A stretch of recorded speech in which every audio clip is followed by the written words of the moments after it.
Counting കാസിലേക്ക് എല്ലാവർക്കും സ്വാഗതമുണ്ട്. നമ്മൾ ഇന്ന് പരിചയപ്പെടാൻ പോണ വാഹനം മെഴ്സീഡീസ് ബെൻസിൻ്റെ 250 C250 അവൻഗാർഡാണ്. വാഹനത്തിനെ കുറിച്ച് പറയുകയാണെന്നുണ്ടെങ്കിൽ ഒറിജിനൽ കേരള രജിസ്ട്രേഷൻ നിൽക്കുന്ന വണ്ടിയാണ്.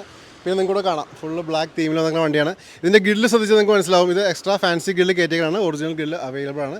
അത് കസ്റ്റമേഴ്സിൻ്റെ ആഗ്രഹപ്രകാരം നമ്മൾ ഒറിജിനൽ ഗില്ലും കാര്യങ്ങളും ആവശ്യമുണ്ടെങ്കിൽ വച്ച് തരുന്നതാണ്. ഓക്കെ, ഇനി നമുക്ക് ഈ വാഹനത്തിനെ കുറിച്ച് ഡീറ്റെയിൽ ഒന്ന് പറഞ്ഞേക്കാം. ഇതിൻ്റെ ഇപ്പോൾ ഞാൻ പറഞ്ഞ പോലെ തന്നെ വണ്ടി സെക്കൻഡ് ഓണർഷിപ്പ് നിൽക്കുന്ന ഒറിജിനൽ കേരള രജിസ്ട്രേഷൻ നിൽക്കുന്ന വണ്ടിയാണ്. അവൻഗാർഡാണ്. പിന്നെ വിത്ത് സൺറൂഫ് വരുന്നുണ്ട്. നല്ല ബ്രോഡായിട്ട് നിൽക്കുന്ന സൺറൂഫും കാര്യങ്ങളൊക്കെ വാഹനത്തിനകത്ത് വരുന്നുണ്ട്. പിന്നെ നല്ല ക്വാളിറ്റിയിൽ മെയിൻറ്റെയിൻ ചെയ്യുന്ന വണ്ടിയാണ്. ഫാൻസി നമ്പർ അവൈലബിൾ ആണ്. ഇതൊക്കെയാണ് എടുത്ത് പറയുന്ന കുറച്ച് കാര്യങ്ങൾ. ഇനി ഇൻറ്റീരിയേഴ്സ് ആയാലും നല്ല നീറ്റായിട്ട് തന്നെ മെയിൻറ്റെയിൻ ചെയ്തേക്കുന്ന ഒരു വാഹനം കൂടിയാണ്. ഇതിൻ്റെ ഫുള്ള് വീഡിയോ ഞാൻ കവർ ചെയ്തിട്ടുണ്ട്. ഇൻറ്റീരിയേഴ്സ്, എക്സ്റ്റീരിയേഴ്സ്, എഞ്ചിൻ ഭാഗം, ടയർ കണ്ടീഷനെല്ലാം വിശദമായിട്ട് നമ്മുടെ ഈ ചാനൽ കൂടി, നമ്മുടെ ഈ വീഡിയോയിൽ കൂടി തന്നെ ഞാൻ പറഞ്ഞു പോകുന്നുണ്ട്. നിങ്ങൾ ചെയ്യേണ്ട ഇത്ര മാത്രം സ്കിപ്പ് ചെയ്യാതെ കാണണം. കാരണം എവിടെയൊക്കെ എന്തെങ്കിലും ചെറിയ പ്രശ്നങ്ങളും കാര്യങ്ങളൊക്കെ പറഞ്ഞു പോകുന്നുണ്ട്. 2011 ഇതിൻ്റെ മോഡൽ. അപ്പോൾ ചിലപ്പോൾ സ്വാഭാവികമായിട്ട് നിങ്ങൾ ഡൗട്ട് വന്നേക്കാം, എന്തെങ്കിലുമൊക്കെ ചെറിയ പ്രശ്നങ്ങളൊക്കെ ഉണ്ടാവുന്നു. അങ്ങനത്തെ പ്രശ്നങ്ങൾ ഉണ്ടോ ഇല്ലയോ എന്നൊക്കെ വീഡിയോ ഒന്ന് ഫുള്ള് കണ്ടേക്കാം. നല്ല ക്വാളിറ്റി വണ്ടിയാണ്. വീഡിയോ കണ്ടുവരാം. അതിനുശേഷം നമുക്ക് ഇതിൻ്റെ റേറ്റും കാര്യങ്ങളൊക്കെ സംസാരിക്കാം. അപ്പോൾ നമ്മളിന്ന് പരിചയപ്പെടാൻ പോകുന്നത് ഈ ഒരു വാഹനമാണ്. ഇപ്പോൾ ഞാൻ പറഞ്ഞ പോലെ മെഴ്സീഡീസ് ബെൻസിൻ്റെ C250 അവൻഗാർഡാണ് വാഹനം.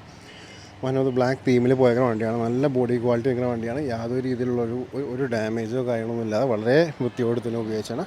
നല്ല ക്ലീൻ പീസ് വണ്ടി കേട്ടോ. നല്ല നീറ്റായിട്ട് തന്നെ ഇരിക്കുന്നത്. അതേപോലെ നമുക്ക് ഇനി സൈഡ് പോർഷനൊക്കെ നോക്കാം. വാഹനത്തിൻ്റെ ഫുള്ള് വ്യൂ നമ്മൾ കവർ ചെയ്യുന്നുണ്ട്. എല്ലാ ഭാഗങ്ങളും ഞാൻ വിശദമായിട്ട് തന്നെ കാണിച്ചു പോകുന്നുണ്ട് കേട്ടോ. നല്ല നീറ്റായിട്ട് ഇരിക്കുന്ന ആ ഒരു വാഹനം കൂടെ കാണാൻ പറ്റും. ഗില്ലൊക്കെ ശ്രദ്ധിക്കാം. ഗില്ലൊക്കെ എക്സ്ട്രാ ചെയ്തേക്കാനാണ് എന്നുണ്ടെങ്കിൽ ഫാൻസി ഗിൽസ് കയറ്റേക്കാനാണ്. ഒറിജിനൽ ഗിൽസൊക്കെ അവൈലബിൾ ആണ്. അത് ആവശ്യമുണ്ടെങ്കിൽ നമുക്ക് വച്ച് തരുന്നതാണ്. നമുക്ക് വാഹനത്തിൻ്റെ വീലാസിലേക്കും എയർ കണ്ടീഷനിലേക്കും വയ്ക്കാം. വീലാസ് നല്ല ക്വാളിറ്റി തന്നെ ഇരിക്കുന്ന വീലാസ് കാണാൻ പറ്റും. നല്ല ഗ്രിപ്പും ടയേഴ്സ് വെക്കുന്നുണ്ട്. അലോയ്സും നല്ല ക്വാളിറ്റി തന്നെ ഇരിക്കുന്നു. ഫ്രണ്ട് പോർഷനിലേക്ക് വരാം. ഇവിടെ ബോണറ്റും നല്ല നീറ്റായിട്ട് ഇരിക്കുന്നു. വിൻഷീൽഡ് വരുന്നുണ്ട്. വിൻഷീൽഡ് നല്ല വൃത്തി തന്നെ ഇരിക്കുന്നു. അതേപോലെ തന്നെ ഫ്രണ്ട് പോർഷനിലേക്ക് വരാം.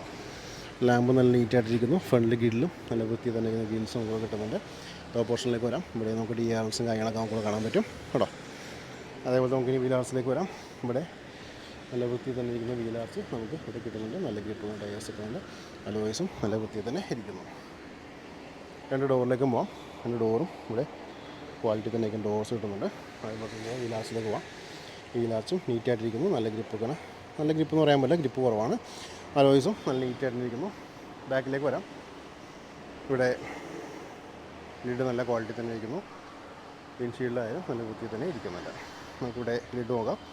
ഈ ലിഡും നല്ല വൃത്തി തന്നെ ഇരിക്കുന്ന ലിഡ് കാണാൻ പറ്റും. അതേപോലെ ബമ്പേഴ്സും നല്ല ക്വാളിറ്റി തന്നെ ഇരിക്കുന്ന ബമ്പേഴ്സും നമുക്ക് ഇവിടെ കിട്ടുന്നുണ്ട്. സൈഡ് പോർഷനിലേക്ക് വരാം. ഇവിടുത്തെ വീലാർച്ച് നോക്കാം. ഈ വീലാർച്ചും നീറ്റായിട്ട് ഇരിക്കുന്നു. നല്ല കുഴപ്പമില്ലാത്ത ഗ്രിപ്പൊക്കെ ടയേഴ്സൊക്കെ ഉണ്ട്. അലോയ്സും നല്ല വൃത്തി തന്നെ ഇരിക്കുന്നു. രണ്ട് ഡോറ് നോക്കാം. രണ്ട് ഡോറും നീറ്റായിട്ട് ഇരിക്കുന്ന ഡോർസ് കാണാൻ പറ്റും. ഡോറിന് ഓപ്പോസിറ്റ് ഇൻറ്റീരിയേഴ്സ് പരിചയപ്പെടാം. ഇവിടെ ഡോർ പാഡ്സൊക്കെ നല്ല ക്വാളിറ്റി തന്നെ ഇരിക്കുന്നു. അതേപോലെ പവർ വിൻഡോസും കാര്യങ്ങളൊക്കെ നിൽക്കുന്നുണ്ട്. സീറ്റിൻ്റെ മെമ്മറിയും കാര്യങ്ങളൊക്കെ നമുക്ക് കാണാൻ പറ്റും. അതേപോലെ സീറ്റ്സൊക്കെ നോക്കാം. സീറ്റ്സ് ആയാലും നല്ല വൃത്തി തന്നെ ഇരിക്കുന്ന സീറ്റ്സും നമുക്ക് ഇവിടെ കാണാൻ പറ്റും. ഇവിടെ ഡാഷ്ബോർഡൊക്കെ നോക്കാം. 1,48,000 കിലോമീറ്റേഴ്സ് ഓടിയിട്ടുണ്ട്. അതേപോലെ ഗിയർ നോബും കാര്യങ്ങളൊക്കെ കാണാൻ പറ്റും. സീറ്റ്സ് നോക്കാം. ലെതർ സീറ്റ്സ് തന്നെ വന്നാൽ റിയറിലെ സീറ്റ്സും നമുക്കിവിടെ കാണാൻ പറ്റും. അപ്പോൾ ഇത്രയൊക്കെയായിരുന്നു വണ്ടിയുടെ ഫ്രണ്ട് പോർഷൻ നമുക്ക് കാണിക്കാനുള്ളത്. പയ്യെ നമുക്കിനി ബാക്കിലേക്ക് പോയേക്കാം. ഡോർ ഓപ്പൺ ചെയ്യുമ്പോൾ നമുക്കിവിടെ കാണാൻ പറ്റുന്ന ഡുവൽ ടോണിൽ നല്ല ഡോർ പാഡ്സ് കാണാൻ പറ്റും. ഇവിടെ സ്പീക്കേഴ്സ് വരുന്നുണ്ട്. ലാമ്പ് വരുന്നുണ്ട്.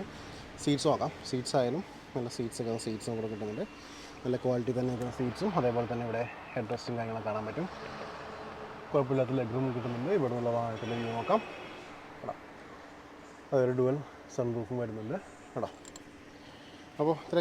അപ്പോൾ ഇത്രയൊക്കെയായിരുന്നു വാഹനത്തിൻ്റെ ഇൻറ്റീരിയേഴ്സ് നമുക്കിവിടെ കാണിക്കാനുള്ളത്. പയ്യെ ഡോറിന് ക്ലോസ് ചെയ്യാം. അതിനുശേഷം വാഹനത്തിൻ്റെ എഞ്ചിൻ റൂം ഒന്ന് പരിചയപ്പെടാം. എഞ്ചിൻ റൂം എന്താണ് അവസ്ഥ എന്ന് ചെക്ക് ചെയ്യാം.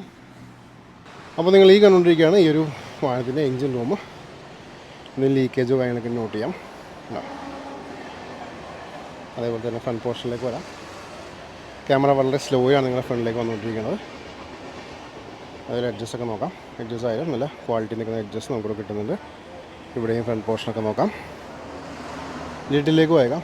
ലിഡായാലും നല്ല വൃത്തി തന്നെ ഇരിക്കുന്ന ഒരു ലിഡ് നമുക്ക് ഇവിടെ കിട്ടുന്നുണ്ട് കേട്ടോ. നല്ല വൃത്തി തന്നെ ഇരിക്കുന്ന ഒരു ലിഡും നമുക്കിവിടെ കിട്ടുന്നുണ്ട്. ഇനി നമുക്ക് വാഹനത്തിൻ്റെ ബൂട്ടിലേക്ക് നോക്കാം. ബൂട്ടിൽ എന്താണ് അവസ്ഥ ജസ്റ്റ് ചെക്ക് ചെയ്യാം. അപ്പോൾ ഞാൻ ജസ്റ്റ് ലിഡ് നോക്കി ചെയ്യട്ടെ. നിങ്ങൾ ഈ കണ്ടുകൊണ്ടിരിക്കുകയാണ് ഈ വാഹനത്തിൻ്റെ ബൂട്ട് സ്പേസ്. അതിവിശാലമായിട്ടുള്ള ബൂട്ടും കൂടെ കിട്ടുന്നുണ്ട്. നീറ്റാണ് വാഹനം.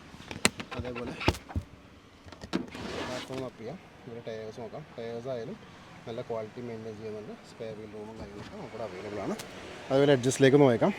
എഡ്ജസ്റ്റിലും നല്ല വൃത്തി തന്നെ ഇരിക്കുന്ന ഒരു എഡ്ജസ്റ്റ് നമുക്ക് ഈ വാഹനം തരുന്നുണ്ട് കേട്ടോ.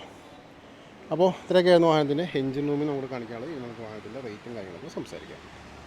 അപ്പോൾ നിങ്ങളെല്ലാവരും ഒരു വാഹനം കണ്ടു കഴിഞ്ഞു. ഞാൻ പറഞ്ഞ പോലെ തന്നെ വണ്ടി 2011 രജിസ്ട്രേഷൻ നിൽക്കുന്ന ഫാൻസി നമ്പറോട് കൂടി വന്നിരിക്കുന്ന കേരള രജിസ്റ്റേർഡ് C250 അവൻഗാർഡാണ്. വാഹനത്തിൻ്റെ ഫുള്ള് വിവരങ്ങൾ ഞാൻ പറഞ്ഞു പോയിട്ടുണ്ട്. ഇനി നിങ്ങൾക്ക് ലൊക്കേഷൻ ഞാൻ പറഞ്ഞേക്കാം. എറണാകുളം ജില്ലയിൽ ആലുവ മെട്രോ പില്ലർ നമ്പർ 150യുടെ നേരെ ഓപ്പോസിറ്റാണ് ഈ വാഹനം കിടക്കുന്നത്. ഇവിടെ വരണമെങ്കിൽ ഈ വാഹനം മാത്രമല്ല ഒട്ടനവധി പ്രീമിയം വാഹനങ്ങളുണ്ട്. എല്ലാ വാഹനങ്ങളും നിങ്ങൾക്ക് ഇഷ്ടപ്പെടുകയാണെങ്കിൽ ടെസ്റ്റ് ഡ്രൈവിംഗ് കാര്യങ്ങൾ ചെയ്യാം.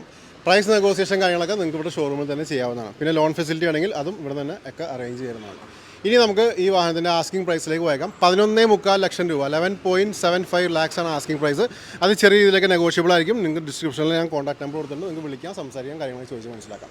അപ്പോൾ ഇത്രയൊക്കെയായിരുന്നു ഈ ഒരു C250യുടെ വിശേഷങ്ങൾ. ഒട്ടനവധി വാഹനങ്ങളുടെ വീഡിയോസ് വരുന്നുണ്ട്. ഫോളോ ചെയ്യാൻ മറക്കണ്ട. അടുത്ത വീഡിയോയിൽ കാണാം. Thanks for watching.